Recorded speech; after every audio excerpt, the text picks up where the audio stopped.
Paragjykimet më të forta, të cilat e kanë vrarë shumë, edhe gjatë kohës kur ti kishe në atë dilemen për të bërë atë shkëputjen nga dhuna në familje. Kjo është një gjë që e dëgjojmë rëndom sa herë që ka një problem me femra. Pa le çka ka bërë ajo, diçka ka bërë se kot nuk sillet burri ashtu.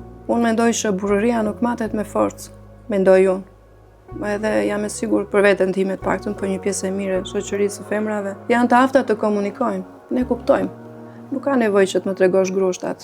Normalisht që do jesh më i fuqishëm se unë, çdo mashkull është më i fuqishëm se femra. Kjo ka qenë gjëja më e rëndë, domethënë që të gjithë mendojnë edhe shprehen pa u menduar dy herë që diçka ka bërë. Diçka ka bërë. Kjo është ajo, ti duhet kishe bërë një gabim? Po, patjetër kisha bërë diçka që ai silli ashtu.